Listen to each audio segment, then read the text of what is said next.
자, 우리 중3 지난번에 여러분한테 산화 반응, 화학 반응의 양대 산맥으로서 산염기와 산화 환원 반응에 대해서 산화 환원 반응을 소개를 한번 해봤습니다. 정리 다시 한번 해보도록 하죠. 산화와 환원은 항상 동시에 일어난다 했습니다. 산화가 산소를 얻는 행동으로, 수소와 전자가 이뤄지는 행동으로, 그리고 산화수가 증가되는 행동으로 소개를 해봤습니다. 환원이요, 반대죠. 산소가 빠지는, 수소와 전자를 얻어내는, 그리고 산화수는 감소하는 이라고 소개를 해봤습니다. 아직 산화수가 좀 어색할 거라 생각하는데요. 산화수에 대해서 다시 한번 더 소개하겠습니다. 산화수는 화학 반응에서 공유결합 또는 이온결합에서 전자를 마치 이온결합인 양 전자를 완전히 다 얻어먹었다고 생각했을 때 마이너스 값을, 전자를 마치 공유결합에서 약간 살짝 뺏긴 부분적인 양자를 띠고 있는데 완전히 다 뺏긴 이것을 플러스로 매겨보겠다 하는 거예요. 예를 들어서 수소하고 염소가 공유결합을 하고 있습니다. 이때 수소하고 염소 사이에 전기 음성도라는 것을 살펴보면 전기음수는 수소가 2.1, 염소가 3.0을 가집니다. 다시 말하면 전기음수가 염소 쪽이 좀 더 커요. 그래서 수소한테 부분적인 부분적인 양전하를, 염소가 부분적인 음전하를 띠는데요. 이때 이온결합처럼 마치 NaCl, 염화나트륨처럼 대놓고 완전히 전자를 잃어주고 대놓고 완전히 전자를 얻어낸 이런 상태는 아닙니다만은 그냥 이것을 마치 이온결합한 것처럼 수소한테 완전히 다 잃었다고 플러스 1, 그럼 염소는 완전히 다 얻어먹었다고 마이너스 1을 매기는 요걸 우리는 산화수라고 얘기할 수가 있겠습니다. 전기음성도요, 공유결합을 할 때 전자를 잡아당기는 능력치의 차이를 전기음성도라 하는데요. 이 전기음성도는 여러 학자들이 여러 방법으로 생각해낸 것들이 있겠는데, 일단 가장 먼저 소개되는 것은 라이너스 폴링이라는 사람이 소개하는 것들입니다. 몇몇 가지 원소들의 전기음성도를 좀 외워주면 좋겠습니다. 그래봐야 몇 군데 없습니다. 수소, 이주기 원소에선 리튬, 베릴륨, 붕소, 탄소, 질소, 산소, 플로린 이렇게 이제 되고 있는데요. 이주기 원소의 전기음성은 매우 간단합니다. 이주기 리튬 1.0, 베릴륨 1.5, 붕소 2.0, 탄소 2.5, 질소 3.0, 산소 3.5에 플로린 4.0, 0.5씩 순차적으로 증가되고 있어요. 이거는 뭐 굳이 우리가 외울 이유가 없죠 하겠습니다. 쌤, 네온은 어떤데요? 하는데 얘는 공유결합 합니까? 18쪽에서는 공유결합이든 이온결합이든 결합 자체를 안 합니다. 그래서 이런 18쪽 원소에 대해서 전기음성도는 제시되지는 않습니다 하겠어요. 나트륨, 마그네슘, 알루미늄, 규소, 인, 황, 염소 이렇게 되어 있는데요. 자, 여러분들 그래서 외워달라고 하는 전기음성도는 크게 한 세 가지 정도입니다. 수소 2.1 반드시 외워주시기 바랍니다. 이 수소 2.1 말입니다. 나트륨은 0.9입니다. 그리고 염소 3.0을 가지고 있습니다. 요 세 개 정도는 기억해 주십시오. 그러면 전기음성도를 통해서 어떤 경향을 봅니까 하면 주기표에서 아래로 내려갈수록 전기음성도가 작아지는 것을 볼 수 있습니다. 2주기가 오른쪽 가면서 전기음성도가 커졌잖아요. 3주기 역시 오른쪽 가면서 전기음성도가 커지게 됐는데요. 2주기는 대놓고 0.5씩 완벽하게 0.5씩 증가되고 있습니다. 그럼 3주기는 어떻습니까? 하는데요. 증가되는데 완벽하게 0.3씩은 아닙니다만 대략 한 0.3씩 그렇게 증가되긴 하겠습니다. 그래서 정확하게 얼마입니까? 라는 것을 굳이 외울 필요는 없습니다만은 우리가 생각할 땐 마그네슘은 나트륨보다는 전기음성도가 크겠죠. 반면 베릴륨보다는 작습니다. 0.9보다는 크고 1.5보다는 작은 그런 전기음성도를 가지게 되겠다는 그런 경향을 찾아내면 되는 거예요. 실제로 1.2거든요. 이해됐습니까? 전기염수도는 뭐 이쪽으로 갈수록 조금 커지겠습니다.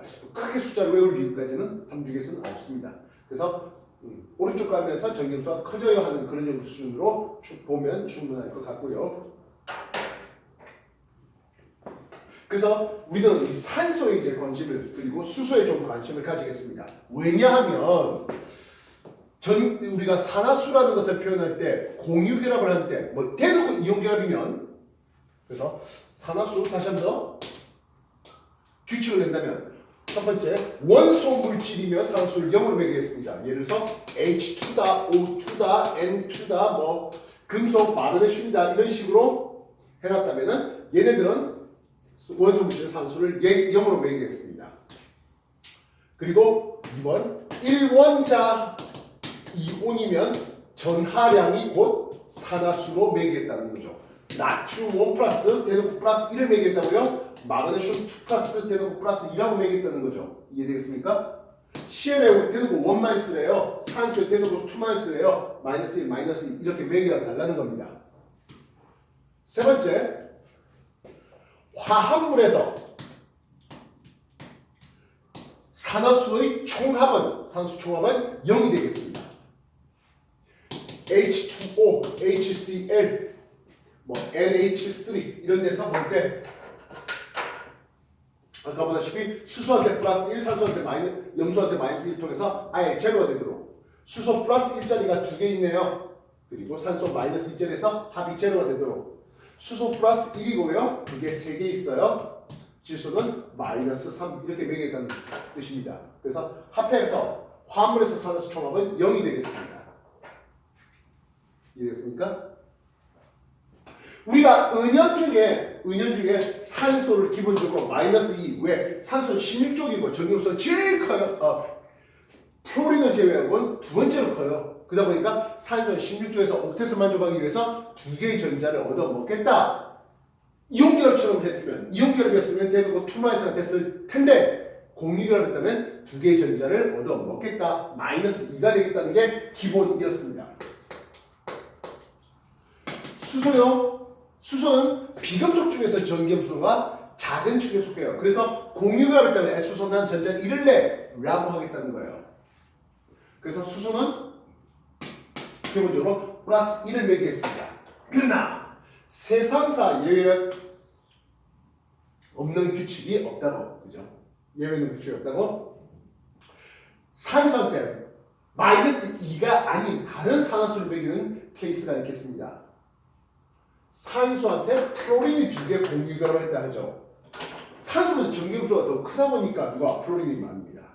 플로린한테 마이너스 1을 매기고 산소한테 플러스 1을 매기는 마이너스 예외인 것들이죠. 산소한테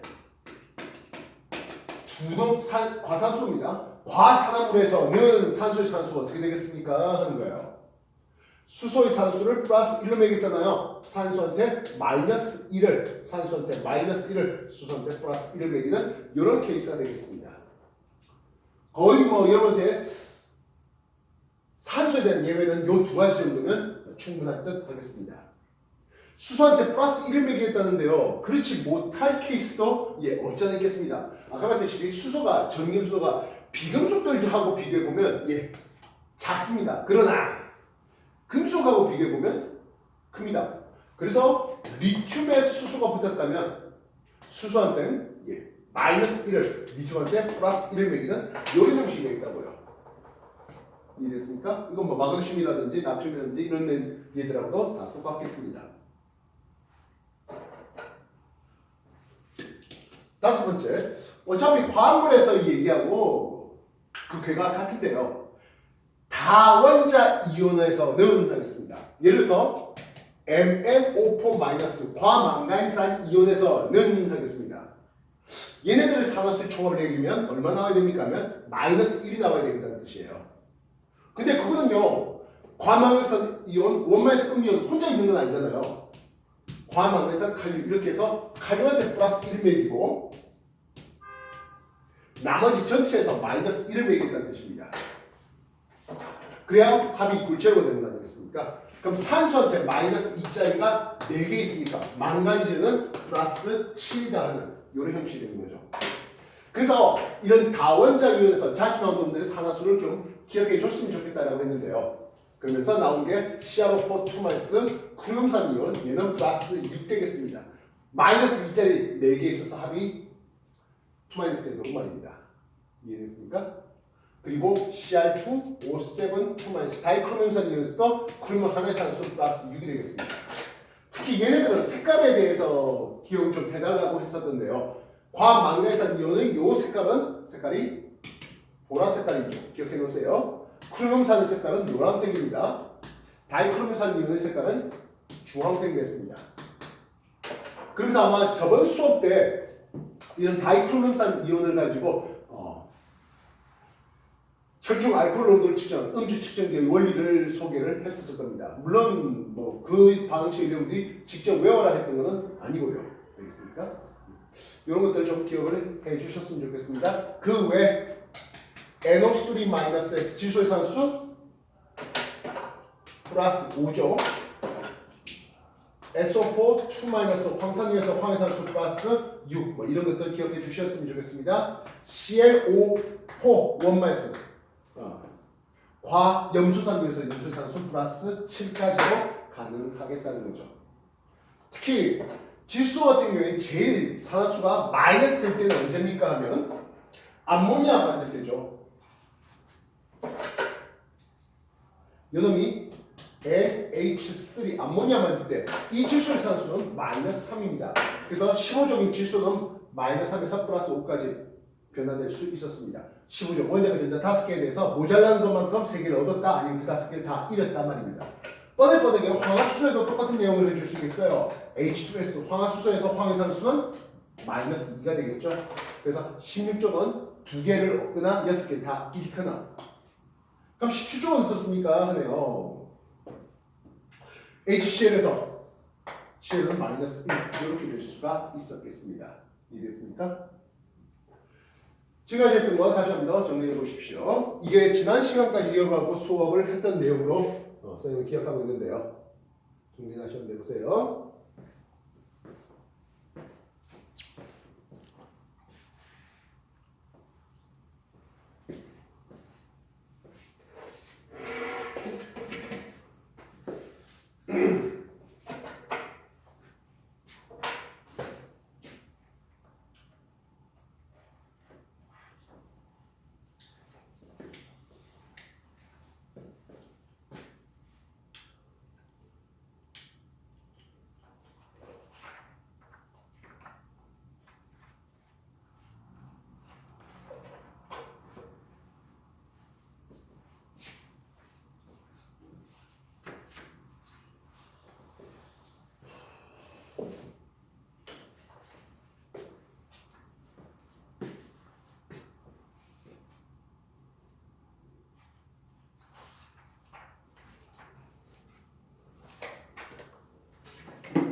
여러분 뭐 대면 수업을 하면서의 얘기하고 지금 이렇게 온라인으로 하고 있는 거하고 조금 좀 수업 좀 서로 집중도라든지 조금씩 좀 차이가 나긴 하겠습니다만 신경 좀 잘 써주셔서 좀 공부해 주셨으면 하겠습니다.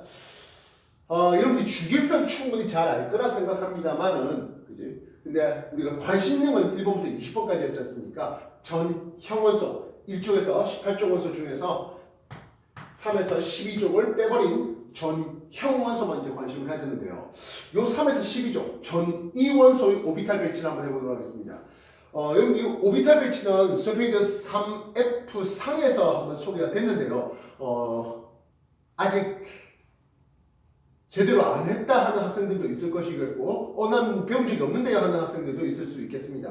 뭐 괜찮습니다. 다시 한 사이클 되돌아갈 때 똑같은 내용 한번 더 소개를 하겠습니다. 단 지금 하는 거는 아까 이런 망가니즈라든지 크로뮴이라든지 이런 것들은 왜 플러스 7까지 또는 플러스 6까지 가능한지를 오비탈 배치를 통해서 한번 여러분한테 소개를 해보겠습니다. 지금 하는 건 그렇게 중요한 거는 아니에요.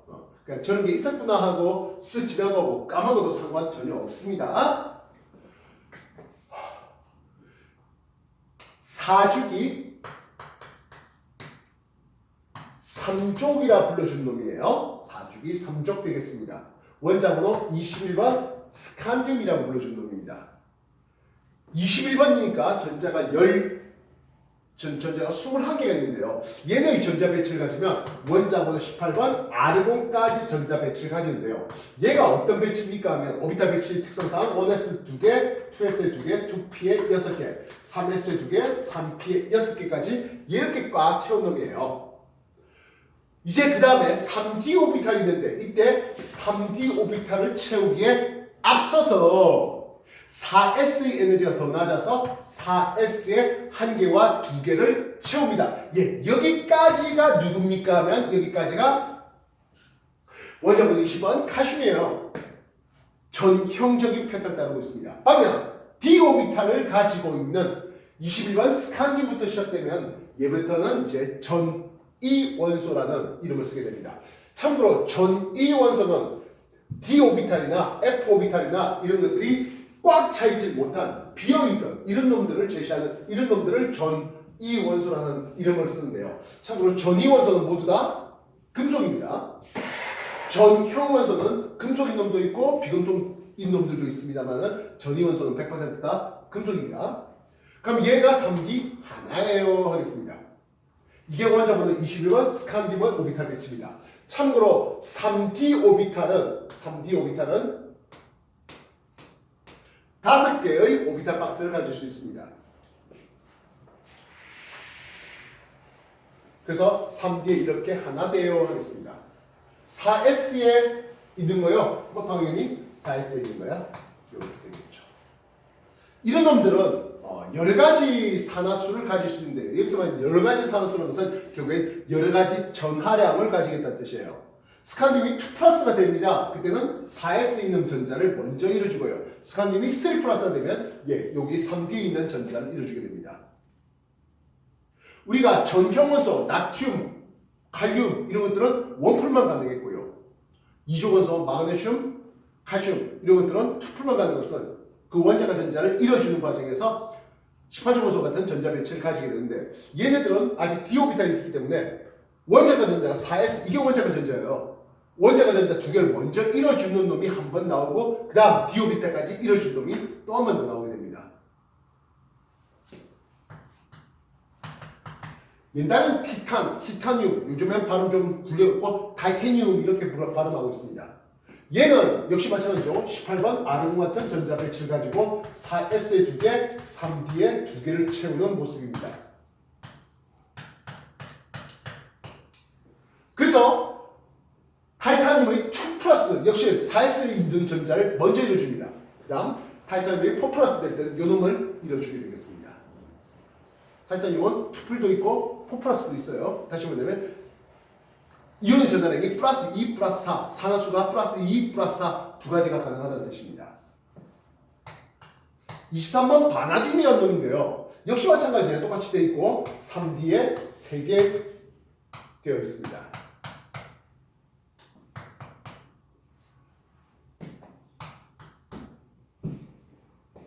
(24번) 크로뮴이 되고 있습니다. 얘는요 우리가 일상적으로 생각해보면 어떻습니까? 하면 당연히 3D에 4가 되었어야 될 것 같습니다. 그죠? 3D에 4가 되었어야 돼요. 근데 얘는 그렇지가 않아요. 24번 크로뮴은 일반적인 패턴을 좀 안 따르네요. 얘는 4S에 1개와 3D에 5개 이렇게 되어 있습니다. 3D에 5개이기 때문에 전자 하나, 둘, 셋, 넷, 다섯 이렇게 되겠습니다. 4S에 여기 있는 전자 1개까지 그렇게 말입니다. 쌤, 뭔 소리입니까? 왜 다른 것들은 4S에 2개를 다 하는데 4S 이건 1개입니까? 4S에 2개에 3D 4가 돼야 되는 마땅하지 않겠습니까? 라고 한다면 과학자는 이렇게 얘기합니다. 현상이 먼저니 법칙이 먼저니 하는 거죠. 과학은 현상이 먼저입니다.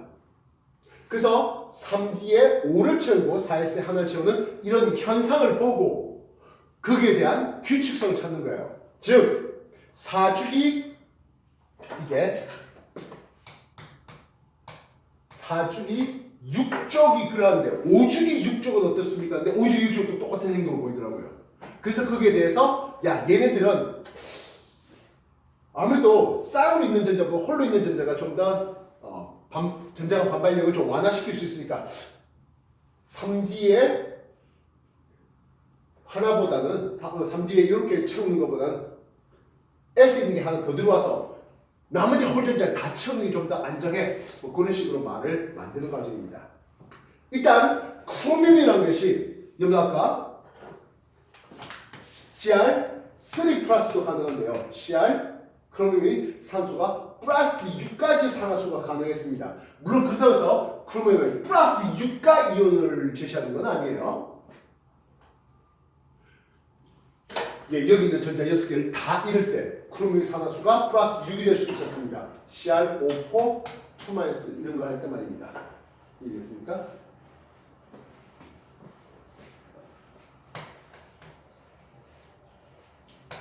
(25번) 망가이즈네요. 망가이즈는 4S에 2개 그리고 3D에 5개 되고 있습니다. 그래서 여러분들한테 MN2풀도 있었고 MnO4- 과망가이즈에서 플러스 2 말고도 플러스 7까지 가능했는데 플러스 2는 요 놈을 잃은 거고요. 플러스 7은 디오비탈에 있는 요 5개까지 전부 다 추가적으로 잃었을 때의 얘기입니다. 26번 철 역시 꽤 재밌는 놈이죠. 얘는 4S에 2개와 3D에 6개가 되는데요.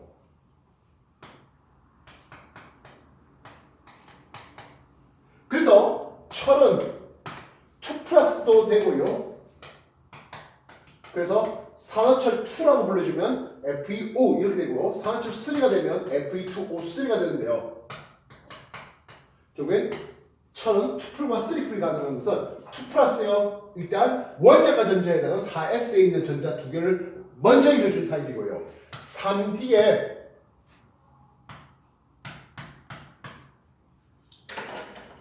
6개의 전자가 있었는데 하나, 둘, 셋, 넷, 다섯, 6개 돼 있는데 4S에 있는 이 전자를 먼저 이뤄주는 과정에서 철 2+가 됐습니다. 추가적으로 요놈의 전자까지 이뤄주면서 홀전자 5개를 만들어내는 이런 상태가 철 3+가 됩니다. 영어로 보면 이게 페라이트, 요걸 페레이트라고 따로 발음을 하기도 합니다.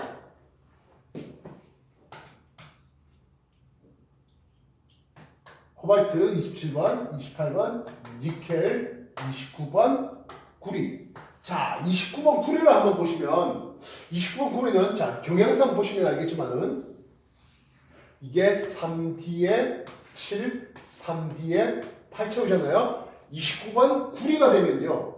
3D에 9가 아니라 4S의 1개와 3D에 10 이렇게 채워지게 됩니다. 그래서 구리는 구리 원풀과 구리 투풀이 가능한데요. 구리 원풀이요. 4S에 있는 1개를 전자를 잃어준. 구리 2+는 이제 3D에 있는 전자 1개를 잃어준 그런 타입이 되겠습니다. 구리 2+는 여러분한테 굉장히 익숙한 놈일 거예요. 황산구리 수행의 푸른 색깔 뭐 하면서 색깔이 푸른. 근데 구리 원풀도 있어요. 이건 초록 색깔이에요. 마지막으로 30번 아연이 되는데요. 얘는 엄밀히 말해서 전형원소예요. 선생님 근데 왜 아연 하면서 전형원소 하면 씁니까? 우리가 똥통이 들어가 있는 주교표에서 장중에 똥통이 들어가 있는 그런 놈인데요. 얘는 4S에 2개 외에 3D 10개 꽉 채웠어요. 그래서 얘는 4S에 있는 2개 이거 잃는 걸로 끝! 다시 말하면 더 이상 추가적인 전환 아연의 3+, 4+ 그런 거 없어요. 그래서 전형원소예요. 근데 같이 한꺼번에 쓰니까 그대로 읽어주는 놈이 되겠습니다. 21번부터 30번까지 요거는 추가적으로 여러분들이 주기율표상에서 외워줄 수 있으면 좀 더 좋겠습니다. 왜? 아까 말했던 이런 다양한 전화량의 다양한 산화수를 가질 수 있었던 연유에 대한 이유를 오비탈 배치를 통해서 확인하실 수 있기 때문에 그러하겠습니다. 알겠습니까? 첫 글자를 따서 스티바크 망철 코니 구아 이렇게 해서 외워주시면 스티바크 망철 코니 구아 이렇게 외워주시면 괜찮을 듯 하겠습니다. 일단 오늘 여러분한테 스웨페이지 책으로도 괜찮을 것 같은데요. 페이지 258쪽 얘기까지 정리 한 번 더 해보도록 하겠습니다.